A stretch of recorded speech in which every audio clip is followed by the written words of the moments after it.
एकचोटि सबैजनाले यहाँ तलपट्टि केपी ओलीको कुरा सुन्नु त।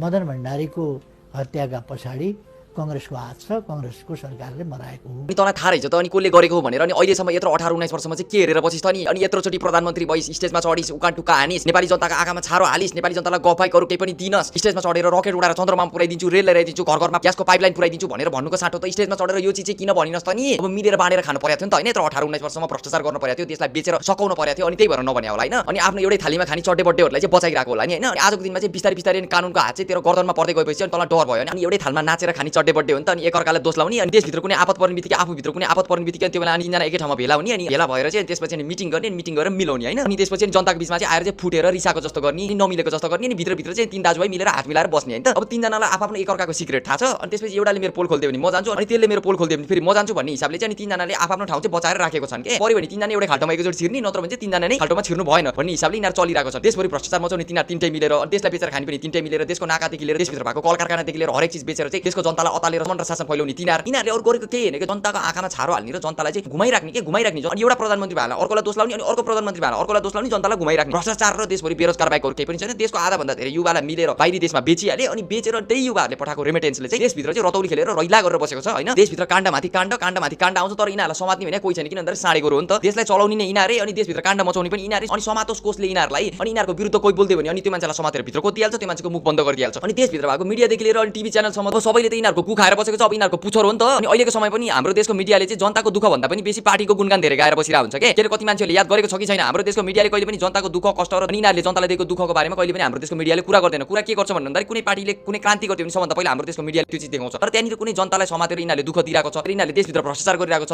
र यिनीहरू कुनै पनि काण्ड खोल्यो भने हाम्रो देशको मिडिया त्यहाँनिर चुप लाएर बस्छ, त्यहाँनिर केही पनि बोल्दैन। किन भन्दा हाम्रो देशको मिडिया सबै बिकिसक्यो, सबै यिनीहरूले हगेको गुखानी मिडिया हो हाम्रो देशको। हिजोको दिनमा मदन भण्डारी भनेको यस्तो मान्छे हो जो मान्छे चाहिँ जनताको हितको लागि काम गर्ने मान्छे हो, जसले चाहिँ जनताको सुन्थे, जनताको बोली बोल्थे र त्यो मान्छे चाहिँ यदि जिउँदो भएको भए आजको समयमा देशको प्रधानमन्त्री भएर बसिरहेको हुन्थ्यो र यिनीहरूको गर्दन समातेर यिनीहरूलाई चाहिँ भित्र कोच्न सक्ने दमखम राख्थे। मदन भण्डारी भने त्यस्तो मान्छे हो। भोलि गएर त्यही मदन भण्डारी चाहिँ सत्तामा आयो भने हामीलाई चाहिँ समातेर भित्र कोच्छ अनि त्यसपछि हाम्रो चाहिँ राजनीतिक करियर चाहिँ सबै सिद्धिन्छ भन्ने डरको कारणले गर्दाखेरि र आजको दिनमा चाहिँ आएर चाहिँ एकअर्कामाथि चाहिँ औँला उठाएर बसिरहेको छ कि यिनीहरुले। अनि तँलाई थाहा थियो भने यत्रो 18-19 वर्षमा कतिचोटि प्रधानमन्त्री भइस्, त्यो बेला आएर किन बोलिनस्? अनि तँलाई आजको दिनमा आएर चाहिँ तँलाई किन खोल्नु पर्यो यो कुरा? आजको दिनमा आएर खोल्न र बोल्न पनि जरुरी केही पनि थिएन कि। यो जरुरी भएको किन भन्नु भन्दाखेरि जनतालाई घुमाउनु पर्यो नि त, जनतालाई अन्धकारमा राख्नु पर्यो नि त। हो त्यो कारणले गर्दा चाहिँ यिनीहरूले आएर बेला मौकामा चाहिँ यस्तो यस्तो काण्डहरूको चाहिँ खुलासा गरेको जस्तो गर्छन्, तर त्यहाँनिर चाहिँ यिनीहरूले प्रश्न तरिकाले आएर चाहिँ बोल्दैनन् के। कांग्रेसले गरे अनि यसमा यो मान्छेको हात छ भनेर पनि त भन्दै राम्रोसँग खुलाएर जनताले पनि त जानुहोस् कांग्रेसमा चाहिँ को रहेछ। अब पुरै कांग्रेसलाई नै खराब भन्ने कुरा त भएन। अनि यो खुलाएर नभन्नुको कारण के भन्दाखेरि मान्छेहरु चाहिँ यही चीज सोचेर बसोस् र जनताको बीचमा चाहिँ यही चीज चलिरहेको छ र जनता चाहिँ एकदम भ्रममा परिरहेको छ र यो बीचमा चाहिँ हामी सत्तामा बसौँ, देश चलाउँछौँ, देश लुटेर खाइरहेको छौँ। आजको दिनमा चाहिँ जनताहरूले धेरै कुराहरू बुझिसकेको छन्। अनि बुझिसकेको कारणले गर्दा चाहिँ यिनीहरूलाई यति धेरै डर भएको छ कि